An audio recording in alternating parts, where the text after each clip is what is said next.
I outed my husband's affair at a family barbecue. Let's get into it. My husband and I have been married for 5 years, and our relationship has been great. We've never really had any problems overall, but there's always been like one little issue. That one issue being his girl best friend, Megan. Megan has been in his life since childhood, and while I was always a little uneasy about their closeness, I trusted my husband and tried really hard to be cool with it. Megan is always around. She is always at our house. They text all the time. She has even been on family vacations with us. And every time I brought up to my husband, like how uncomfortable the relationship made me feel, he would just meet me with, that's practically my sister, you're overreacting, and then brush it off. To make matters more complicated, my mother-in-law is amazing. She has always told me that if my husband and Megan's relationship makes me uncomfortable, that I should talk to my husband about setting boundaries. Now, on the other hand, my father-in-law has a very different attitude about this whole thing. He adores Megan. He always has. He's constantly telling me that she is always going to be a part of their family. And he thinks that my discomfort with their relationship is just jealousy. Fast forward 2 months ago, my husband started acting distant. He was coming home late. He was being secretive with his phone, and he was just off. And I had a gut feeling that something was going on. So while he was in the shower, I went through his phone, and that's when I found out that him and Megan had been having an affair for months. I was devastated. I confronted him, and he admitted everything. He was also very upset. He promised me that it was a mistake. He told me that he loved me. He begged me to stay. And I didn't really know what to do. So I just kind of sat quietly while I was processing everything. A couple of weeks later, my in-laws hosted a big family barbecue. And I was still pretty upset about the affair, naturally so. But my husband convinced me that I needed to attend and that we needed to keep up appearances while we worked things out, because we still weren't sure kind of what I wanted to do or where, what I was thinking. I was pretty hesitant to go, especially knowing that Megan would be there, but I decided to attend. Sure enough, Megan was there, like I knew that she would be. She was acting all friendly, like nothing had happened with everyone, including me, and I was boiling inside. I kept it together, but then my father-in-law made some offhand comments about how Megan would always be a part of our family and that I just needed to get over my insecurities. He said this during dinner in front of everyone, and that was my breaking point.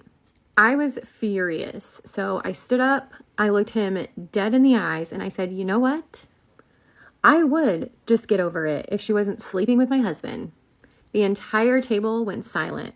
I looked at Megan, her whole face went white. My husband was trying to calm me down, but I wasn't having any of it. I told every single person at that table what had been going on, the lies, the betrayal, the sneaking around, all of it. I laid it all out there. My mother-in-law was furious, but not at me. She laid into my husband and Megan both. She told them that they had ruined our marriage and disrespected me. My father-in-law, on the other hand, had some different opinions. He thought that I was overreacting and that Megan had just made a mistake and I needed to calm down. I shouldn't have aired out all of our dirty laundry in front of everyone in the family, blah, blah, blah. I left the barbecue and have been staying with my mom ever since. My mother-in-law's been really supportive. My father-in-law, on the other hand, is telling everyone that I'm the one causing all of the drama and all of the problems and that I'm overreacting and have been for years. And my husband has been begging me to come home, telling me how much he loves me and how much he regrets doing what he did. And I'm just really torn on what to do. So if you were in my position, what would you do? There's a serious plot twist here, and you're not going to want to miss it. Here's the update. The original poster said, after seeing some of the comments about father-in-law maybe wanting to sleep with Megan, I asked mother-in-law if there was something weird going on there or if she knew if he had cheated on her before too. They have been married for a long time, and he has cheated 10 times over the course of their marriage. One that you guys might find important is that he slept with Megan's mother, and maybe that's why he loves her so much. As far as she knows, he didn't sleep with Megan. The other 8 were people he worked with, and one of them was an old high school friend. You guys will be happy to know that the original poster, it does look as though that she will be divorcing the cheating husband. So here's the mini update number 2, and this is where it gets juicy, you guys. It says that mother-in-law told father-in-law to get a DNA test with Megan or she's divorcing him. He said he would try and schedule something tomorrow. I'm very glad that I came to Reddit with this, or some stuff we are finding out wouldn't have come to light. If Megan is her husband's sister, That would be hilarious because that would mean that Megan and her husband are actually half siblings. Mother-in-law is getting a divorce no matter what, so it sounds like mother-in-law is also divorcing father-in-law. The final update, you guys. The final update is they are half siblings. So it says the mother-in-law messaged her, told her that the results were in. They were half siblings. They were unsure. So original poster says, I'm unsure whether I should be happy about this or not.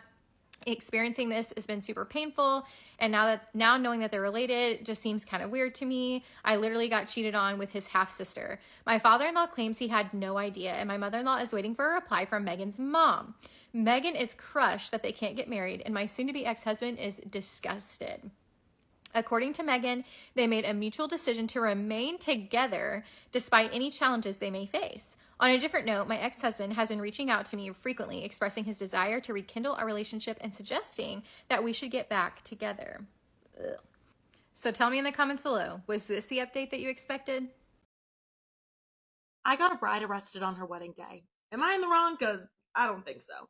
For some context, I am not close to my father's side of the family. We actually have this joke that weddings and funerals are the only things that bring us together. So this wedding was actually my dad's brother's son. So my cousin on my dad's side. I had only met his fiance once, and that was at the last funeral we attended. Yeah, really united family. Let's talk a little bit about my cousin's fiance, shall we? Let's call her Alice. And Alice, well, she was not my favorite person the one time I met her, and that's because for some reason she doesn't really like me. Don't know why. Didn't know the girl, don't know what I ever did to her, but I think it's that she doesn't take me seriously. She spent the entire time I was talking to her making fun of my social media. She was like, you really do that? Like, as a job? Like, really? And let me tell you something. If I have one pet peeve, it's people that yuck other people's yums. So if somebody really likes something and it makes them happy, I hate when people just come and bash it. And that's what she was doing, all about my social media. I was like, girlie, I don't know you. So yeah, going into her wedding, she wasn't necessarily my favorite person, but I'm a nice girl. I wasn't going to start any drama or anything. I was just going to get through the day. I was going to be very cordial, and that was going to be that. But it wasn't. That was not that. About a month and a half before the wedding, I actually got a new car. That's right. I did it. And I was so proud of it. I bought it all by myself based on the money I earned. And honestly, I did not want to drive it to that wedding. I'm just so used to everybody on my dad's side of the family mocking me for my social media that if I pulled up in my new car, I knew they were gonna be like, oh, is that what social media is getting you these days? Like, I just did not want to deal with it. I thought all you do was make little videos. Okay, mind your business. The wedding was taking place a few hours from the town that my family and I live in, and it was in the middle of nowhere, okay? It was like in the middle of a farm. There were no airports, except the airport that was actually closest to the city we live in. So the only way we could get there was to drive, and lucky me, my parents' car had just broken down. So guess who had to be the chauffeur for my whole family? So we finally get there, and yeah, some comments were made about the car, like, oh, did you get a new boyfriend who bought that for you? No, I didn't get a new boyfriend who bought that for me, okay? I bought that for me. But surprisingly, Alice was being so nice to me the whole day. And I was like, you know what? Maybe the first time I met her, she was just kind of having an off day. No, because then the evening came and things really started to switch up. Alice asks if we could go outside and if we could talk about something. And I was like, yeah, of course, no problem. Now, it is the night before the wedding. So they are getting married tomorrow morning. So she pulls me outside and she asks if they could use my car to drive to the wedding venue tomorrow. And I was like, yeah, the car is like a big white car, so it would look good for a wedding. And even though I now realize that the only reason this girl's been nice to me all day is because she wanted to use my car, I want to make my cousin's wedding special. So I'm like, you know what? Call me your private chauffeur tomorrow. Anywhere you need to go, I'll drive you. That's when she goes, no, you're not going to be driving the car. John's going to be driving the car. John is the fake name I'm coming up with for my cousin. And maybe this was the wrong reaction to have, but it was just my immediate reaction. I burst out laughing because I know for a fact John does not have his driver's license. In fact, it is a joke in our family that John is the worst driver in the world. He has failed his driving test not once, not twice, but 3 separate times. That man cannot drive a vehicle. I was like, girl, are you trying to get your future husband arrested on his wedding day? Which, it was a funny joke I made at the time. I did not realize it was foreshadowing to somebody actually getting arrested. She completely ignores me and is like, John does know how to drive, and no one's going to stop a groom in traffic when he sees that the bride is right next to him in the wedding dress and she's just going on and on. I realized she's not kidding. Like, I thought she was joking at first because she was like, getting in on the little family joke that John's a terrible driver, but no, she was completely serious. I was like, I'm so sorry, but absolutely not. I'm not letting somebody who does not have a driver's license drive my new car in any circumstance. Even though it's his wedding day, I'm not doing that. I don't feel comfortable with it. No. That's when she loses her mind. She starts screaming at me. She's like, "You can't even do this one minor thing for your cousin." Yeah, like committing a crime is a minor thing. I'm sorry, no. And she's absolutely just in tears. And this whole thing seemed so ridiculous to me because I was like, I can drive you. Or if you don't want me to drive you, you can have somebody else drive you that has a license. Like, even if it's not me driving my car, if it's one of my family members that I trust, I'm okay with that as well. And at this point, because she's literally screeching, people start coming outside and, they're trying to figure out what's going on. And of course, everyone starts taking sides. There's the people that are like, come on, Kels, just like, let him drive the car. It's not a big deal. And I'm like, you know what? I'm going to bed. I'm going to bed. This is ridiculous. No, I'm not dealing with this. Okay. Good night, everybody. Good night.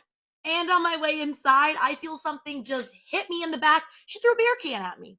Alice threw a beer can at me. And she's like, "You're a terrible person for ruining my wedding." I'm sorry. You didn't even know about this car less than like 12 hours ago. And now it's some fundamental part of your wedding? And I am about to just leave, just go home. But John sits me down. He convinces me that Alice is just really overwhelmed, that he's really sorry for her behavior, and that he's going to talk to her and he is going to convince her to let me drive the car tomorrow. Because I am still willing to drive the car. Because you know what? It's my cousin's wedding. Even though this girl is being absolutely bonkers and threw a beer can at me, I will still drive her to her wedding. Okay? I'm a good person. I wake up in the morning in a great mood. Naive. That's what I was. Naive. Because I thought that we were going to come to an understanding. The drama would be behind us. It would be a beautiful wedding. That's not what happened. I go downstairs, I make myself some coffee, and I go outside because I want to make sure that my car is clean so that in the photos of them arriving to the ceremony, my car looks nice for them. Yeah, my car being clean should have been the last of my concerns. I look at my car, all 4 tires slashed. The paint looks like it had been scribbled on by a 3-year-old, and not by crayon, no, but by some kind of sharp stone all over it. I immediately go into my car and I check its surveillance system. Yep, it has its own surveillance system. And that is where I see high def footage of Alice destroying my entire car. The video footage was so high def that I even saw her little fake eyelash falling off. Now, there's absolutely no surveillance videos anywhere around the house we were staying in, so I guess Alice just didn't think that she would get caught because she had no idea that my car had its own surveillance system. And I was furious. I don't think I've ever been that mad in my entire life.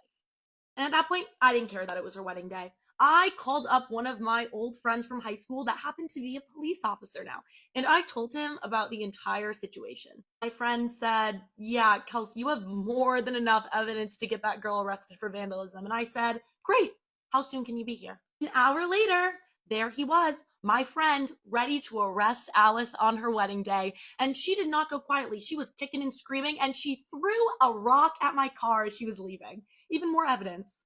She was handcuffed. It was a big drama. And her dad ended up bailing her out 2 hours later. So she wasn't even that late to the wedding, but it's all anybody was talking about the entire time. Neither me or my parents ended up going, but we ended up hearing that she had at least 5 different episodes of screaming at a guest during the day. So I guess I wasn't the only person who ruined her wedding. Our family is completely split on this situation. Like, it feels like a 50-50 split on whether or not I should have just let it go for 24 hours, not done anything until the next day.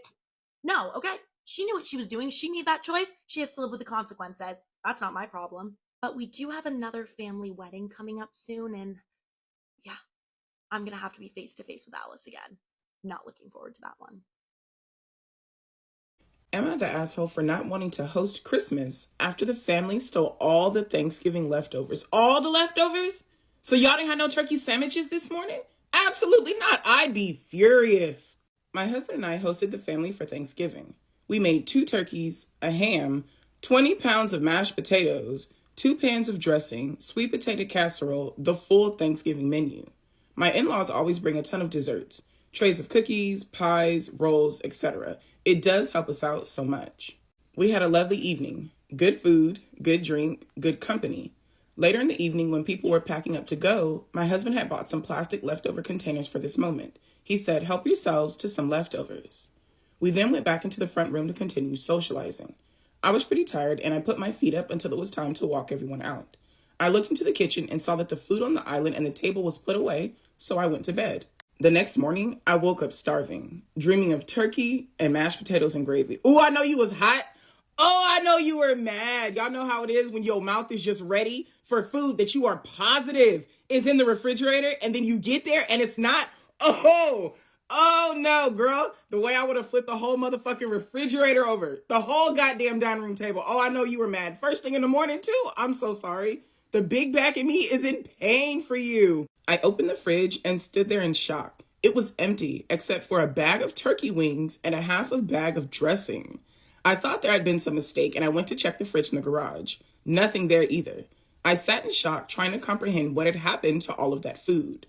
When my husband walked into the kitchen, I asked him if there had been some type of miscommunication. Did he offer the leftover food to our relative's charity organization? He said that he had not, but he had observed another relative and his entire family carrying out the food that they had brought, unopened desserts that the in-laws had brought in, and also a gallon Ziploc bags of the food we had made. Did I mention that I made 20 pounds of mashed potatoes? Bitch, that's a lot of no. Y'all can't come back to me. 20 pounds of motherfucking mashed potatoes. First of all, why 20 pounds of what kind of mashed potatoes are these? Second of all, no. Y'all took gallon fucking Ziploc bags when I gave you plastic containers for you to make plates. Get the fuck out of here. Never again. These people would never be back invited to my house. Never again. It was a pleasure to make a meal for us to share together, and I welcomed a reasonable amount of leftovers. But to literally rob your host and take everything is out of bounds in my book. Now, I don't want to host Christmas because of this greedy behavior. Am I the asshole? Absolutely not. I don't think you're the asshole at all. I would never want to host these people again because you're selfish as fuck. You're selfish as fuck. Nothing told you that maybe the host would want to eat some food too while you're taking all of this food home so you don't have to cook for the next week. What about the fucking people who cook the food for you? That's some selfish, entitled ass motherfucking behavior. You're not the asshole for that. I do have questions though. Your husband said he's seen his family members walking out the house with all the motherfucking food in bags and not the boxes that he supplied, but he didn't say shit. He didn't say shit. Immediately, I would have been calling people out. Where y'all get them bags from?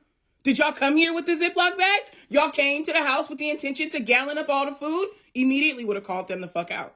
Edit. I've come back to say that I've had a day to think about it and a lot of really good advice from all of you. I agree that I should have stayed on the job a little longer and put food away for my family's meals the next day, and then either portion the leftovers out or let them have it afterwards.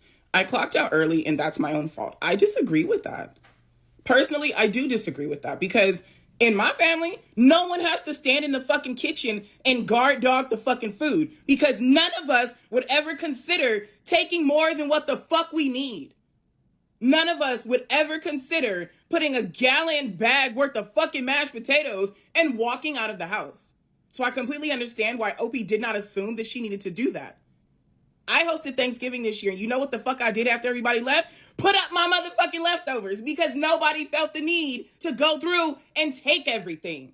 That's not her fucking fault. Some people said the intent was probably not malicious, that they may have taken mine and my husband's disinterest in boxing the food up as a signal that we were done with it entirely. Others said that it was a compliment to our cooking, that it was so tasty that it became irresistible. All this shit, that's bullshit. Because you weren't going to box up the food for them, they assumed that you guys were completely done. Fucking, where are y'all finding these people? Fucking Reddit. Fucking Reddit. You guys are idiots.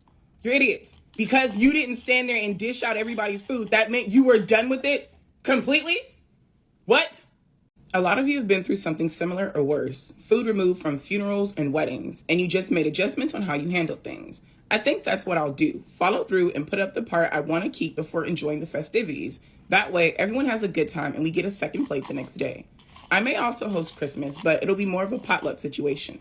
Thank you for all of your advice, even the ones that said I was the asshole. I like to think that I learned something. I truly believe that OP and her husband need to tell the family, we're not hosting Thanksgiving this year and explain why. Drop the names of the motherfuckers who carried away the entire fucking Thanksgiving dinner, because that shit is selfish. It's selfish, and you can't get any way around that talking about, oh, the food was irresistible. They thought you guys were done with dinner because you weren't boxing up their food yourself. That's bullshit. These people are selfish as fuck. They knew exactly what they were doing. Where the fuck they get the gallon-sized Ziploc bags from? Where the fuck they get the bag? Did they come with the bags? They took food that hadn't even been opened. Food that hadn't been brought by them. They took everything. There's no way around that. These people are selfish as fuck. As fuck. It's not OP's fault that the family came in and took every goddamn thing. Hell no. Absolutely not. I'm dating my ex's dad, and now he's my stepson. My boyfriend and I met when we were 17, and we're now 22, and I used to spend a lot of time at his house.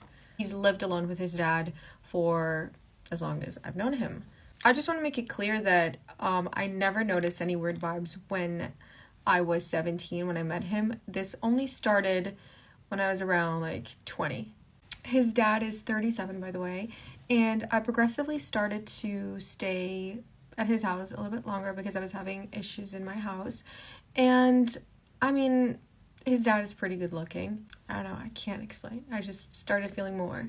I was having some issues at home, and my boyfriend was like 2 years ago, my boyfriend was like, well, I'm just gonna ask my dad, and I'm sure you can stay with us for as long as you need to. That's exactly what he did. So I was at home a lot, and my boyfriend wasn't, because he was in med school. He is in med school, and so he's like in college a lot. And so inevitably, I would spend a lot of time at home with his father, who worked from home. I mean, all of a sudden, I just started, and then, you know, he also started to feel like a little bit of a sexual tension when we were both alone at the house. And there was this one day where neither him and I could resist. I do have a heart. I felt super guilty, but, you know, it's just that I just was genuinely falling in love with him. It wasn't just the sexual part. It was just, I was falling in love with him. Maybe it was because he was like at home all day with me and he was helping me a lot. I don't know, but I did fall in love with him. So I kept on living at their place, and this kept going for about a year. His dad and I, we were both in love with each other, but we just didn't know how to go about the subject because it's his dad. So I couldn't just like say, oh, I'm in love with someone else. It's like, no, it's his dad and he lives with his dad. It was just a complicated situation, but then what happened afterwards made it much easier. About a year of this happening, I found out that, luckily, that my boyfriend was cheating on me too with his ex. I'm not gonna lie, I was super happy because I was like, I can finally fully date his dad. I pretended I was super sad because I was like, okay, I can't just like all of a sudden be like, oh yes, I'm also cheating on you with your dad. I told him we're obviously breaking up. I don't forgive you, but can I still stay at your house because I don't have anywhere to go? And he said yes. And obviously because there was a lot of, you know, we had known each other for so long, he wanted to help me, he felt guilty, whatever. And the thing about it was that he was feeling really guilty. After about a month, his dad and I, we talked to each other and we're like, okay, let's give it a month. Let's wait a month to tell him that we're together. And yeah, now he's my stepson because we're in a committed relationship. I live with them, and it's a weird situation, but it is what it is. I found out that my best friend was secretly dating my ex. Story time. So let me start by saying I had this ex, who we'll call Steve. We dated for about a year, and honestly, I thought this man was the one. But a few months ago, we broke up and I was totally devastated. We agreed to stay friends and all seemed fine.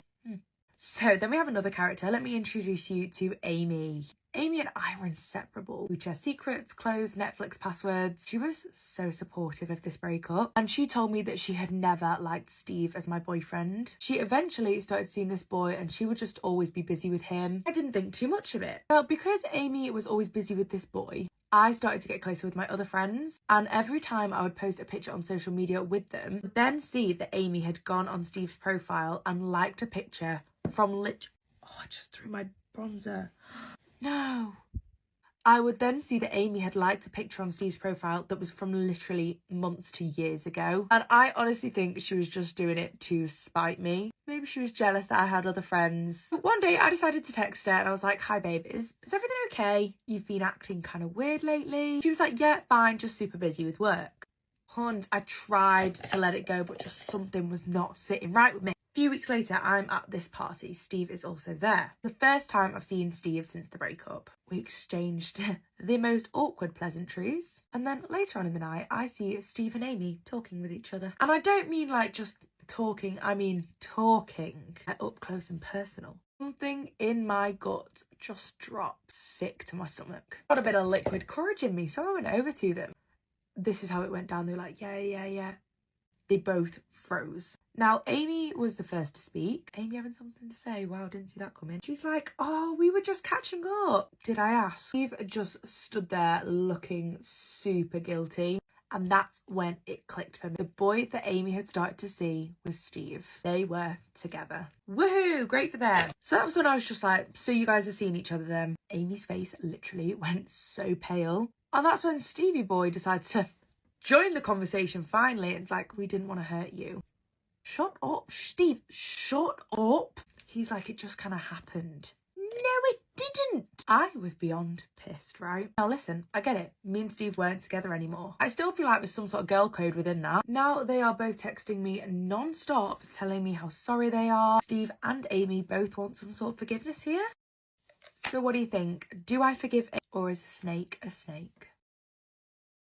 My daughter just contacted me after 17 years asking if I want to meet my granddaughter. Am I the asshole for telling her I don't care about her or her daughter and to never contact me again? Ooh, that last part is a little unwarranted, but we'll see if it really was. I'm in my 60s now. I was married to my ex-wife and we had our daughter. Our marriage was going through its ups and downs, but I was really close with our daughter. But as our marriage was going through its difficulties, I made a huge mistake I still regret to this day. I started having an affair with my coworker. She was in a violent, physically abusive relationship at home. We became friends at work and things just escalated from there. She got an out from me and she got the support she needed to file for divorce from her husband, who is currently in jail now. The affair went nowhere and we called it off shortly after. But I was glad that she got off her abusive relationship and that she was safe. But when my then ex-wife found out about the affair, things expectedly didn't go well. She lashed out and said a lot of horrible things about me to our daughter, who was 15 at the time. I admitted full fault with the affair, but even after the divorce, I sensed that the distance between me and my daughter was growing until one day my daughter said she wasn't going to speak with me anymore and she was going to cut me off from her life forever. That was the most painful thing anyone had ever said to me. I begged her to please reconsider, and I still remember that day. But time passed on. My daughter kept her word, and after trying to connect with her for the first year, I gave up. I found out from one of my mutual friends that my ex-wife married a great guy. I was happy because I was hoping that would remove the hatred from my ex-wife, and my ex-wife would advise our daughter to at least rekindle a relationship with me. That never happened. I moved states a year later. I am at peace now, but still have some aching sadness. I have retired. Both my parents have passed away. My brother passed away tragically a couple of years ago. To be honest, I'm just waiting for my turn. I only have my dog and my sister left. Oh my god, he never remarried either. A couple of hours ago, my daughter called me on the phone. I haven't spoken to her in 17 years. I instantly recognized her voice, but I didn't feel anything. No happiness, no sadness, just indifference. She was crying a lot on the call, and we caught up on life. She's married and she has a daughter who's now 12. She apologized for cutting off contact, and she says her mother asked her to reconnect with me as her mom felt guilty about how everything played out. She said she really wanted me to meet her daughter, and her daughter was constantly asking about her granddaddy, but I wasn't feeling anything. After we caught up on everything in our life, I told her I don't care about her or her daughter, and to never contact me again, and then I hung up. Was I the asshole? Yeah, what the hell? Okay, let me deep dive into this, okay? In these types of situations, right, I am a firm believer that if this were to happen, right, to someone I love or to myself, may God forbid, I would want to keep my kids out of it. If my spouse was a great father and he did me wrong, I would want to maintain that image for my children because I believe in that two-parent household and I don't ever want to make my kids hate their father because of what he did to me, which happens to a lot of us. We find out ways that the fathers treat their mothers and we have this hate for that person, but we have to separate. I think we have to separate how that person was as a father versus as a husband. We don't get to pick who our parents are, right? You picked a bad spouse. That's on you, right? But as a child, we don't have any say in who our parents are going to be. So I would hope that, like, in that situation, I think it's wrong for her mom. No matter how hurt you are, you should have protected your daughter away from any of that bullshit. I would not confide in my 15-year-old daughter about her father's affair. That's what therapy is for. That's what my sister is for. I don't have to use my child for that. I'm hurt because as a wife, I'm hurt. But I think you should protect your child from ruining their life with having their father in their life. And I think the mom played a huge part in that, which is wrong. I really think that's wrong. You ripped your daughter away from the chance to have a father in her life. And the only reason why now she's going back to me is because you said that, because she held your word to a high standard and she saw you hurt and she didn't want to, disrespect you or hurt you by being in contact with her dad. Now, to his response, that is actually, why would you say that to her? Better late than never. You've missed her so much. You love her so much. You can say now it's too late. You just said you're so lonely. Why would you not want to take this opportunity to at least, sure, it's never going to be the same, but at least you have some sort of relationship with your daughter and your granddaughter. What is the update about? My friend's fiance is testing her, and I don't know if/how I should tell her. Hi all, this is an odd story, and I need to know if I should speak up or mind my own business. My friend, 27 female, is engaged to her partner, 27-ish male. They've been together for about 3 years in total and got engaged a few months ago. I'll be using fake names to be safe. So Rick has a job that keeps him out of town for a couple of weeks at a time, and he comes home about every other weekend. Amanda lives and works here in town. They recently got their first apartment together, not living with family. Shortly after moving in, Rick expressed wanting a dog. She kept telling him she wasn't quite ready. They just moved in and hadn't settled into their new home yet. He kept bringing it up, and she finally caved and said okay, but requested they get a smaller, more easygoing breed. Well, without going into too much detail, he comes home with a very young puppy that is a high-energy dog. Think almost any shepherd breed. Luckily, Rick does take the pup with him when he's gone for work. This weekend, however, while he was home, he had to leave the house for a few hours, and she was stuck at home with the puppy.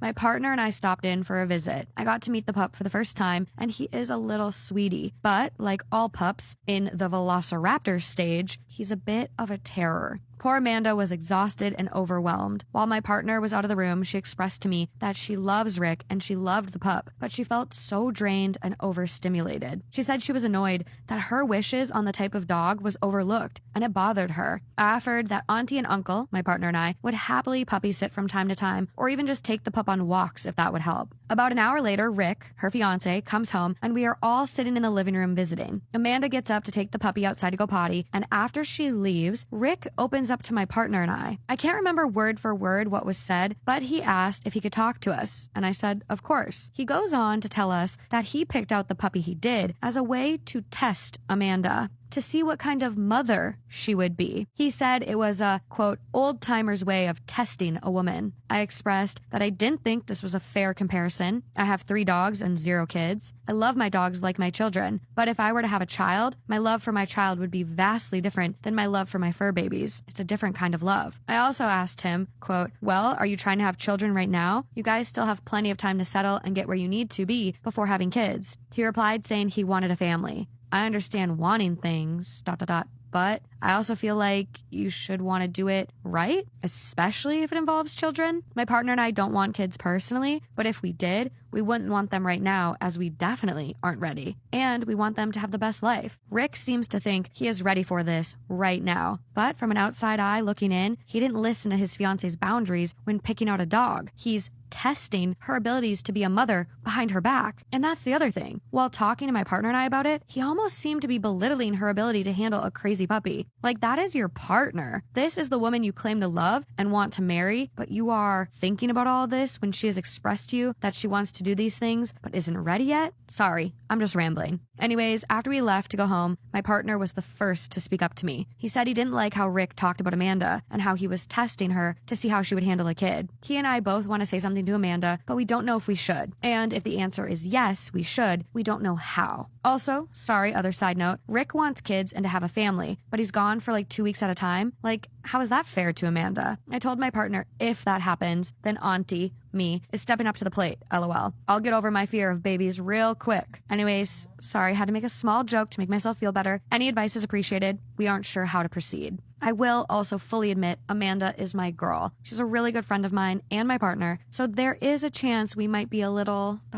protective. And if that's the case, I'm fully open to being told that. Thank you for reading and thank you in advance. You're gonna tell them this behind your fiance's back? Like, yeah. Don't you kind of know they're gonna tell her? Exactly. That's why I think they should tell her. You need to tell her. Yeah. This is weird. Yeah.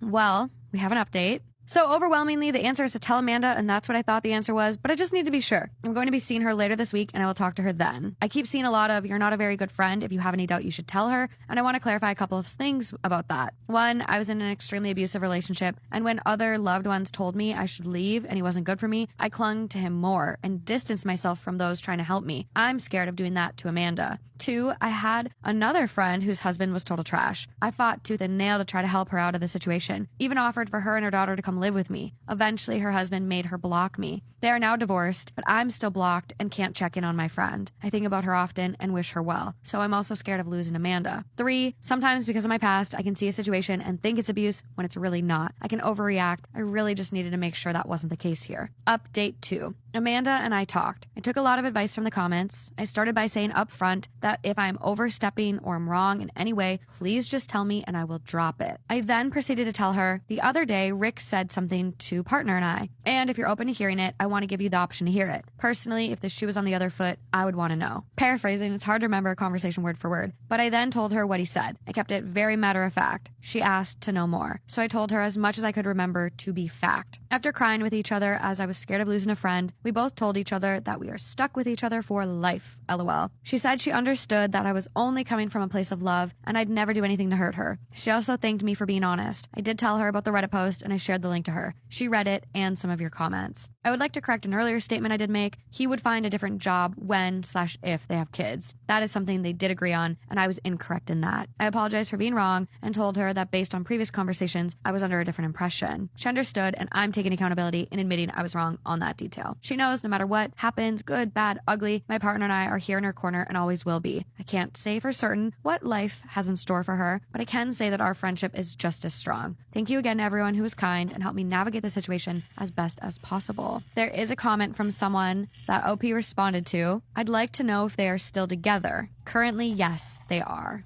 I'm not surprised. Amanda. Okay. You know best, Amanda.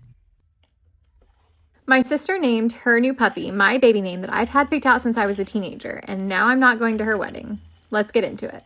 My husband and I are currently expecting our first child. It has been an emotional journey, to say the least. We had a lot of infertility issues. It took a lot of trying, a lot of doctors, all the things. But now we are so happy and so excited that we've made it 6 months along with a beautiful, healthy baby girl. Now, I don't know if you guys are like me or not, but I have had a favorite name picked out since I was a teenager.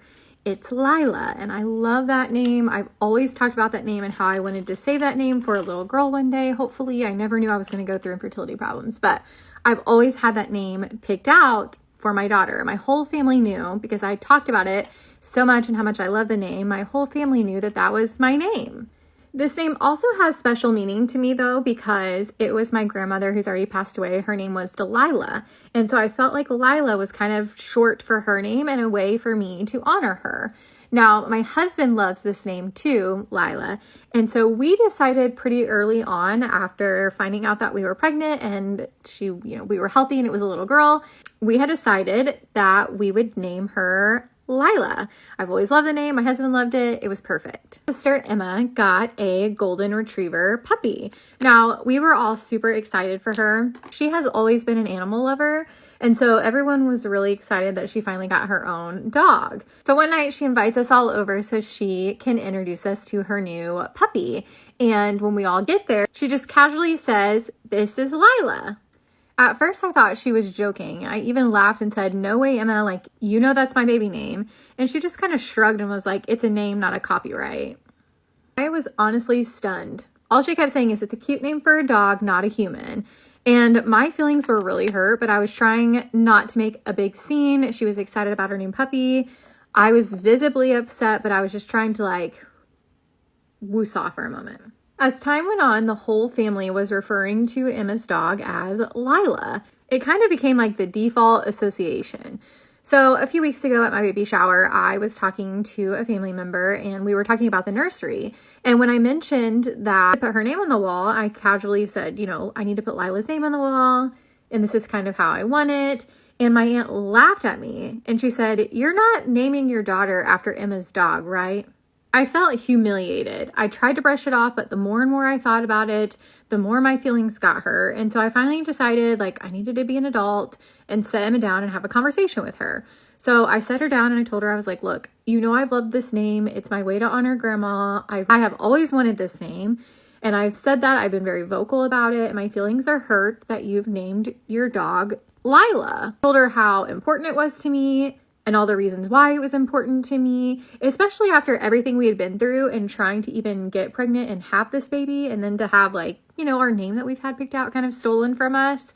I just really was trying to get across to her the reasons why my feelings were hurt. She did not understand where I was coming from at all. She actually rolled her eyes at me and kind of laughed it off and was like, "You're seriously still mad about this?" So I told her, I was like, "Look, while I'm still going to name my daughter Lila, you've actually made this really awkward for me." She stops me, interrupts me, and she goes, "Awkward for you. It's not awkward for me." Fast forward to now, Emma is getting married in a couple of weeks and I'm supposed to be her maid of honor. But honestly, the more I think about it, the more I just don't know if I can do it. I told Emma that I wasn't sure if I could even attend the wedding and she lost it. She's called me selfish. She's accused me of running her big day, even though she ruined my child's name. But whatever. She then tells me that I'm the only one making this a big deal, that no one else even cares. And my parents, unfortunately, are siding with her and calling me petty and hormonal. And my mom keeps telling me, "Don't forget, family is more important than a name." My husband, on the other hand, sides with me. He says that Emma has been disrespectful and mean to me and that I shouldn't have to put my feelings aside just to keep the peace with everyone else. And that's exactly how I feel. Now I feel torn. I know that skipping her wedding is a huge deal and I really don't want to cause a permanent rift between my sister and I. But also, I feel like Emma has been completely dismissive of my feelings this whole entire time and honestly has made this whole situation worse. So now I need to know, what would you do? Would you attend your sister's wedding? Would you still name your baby Lila?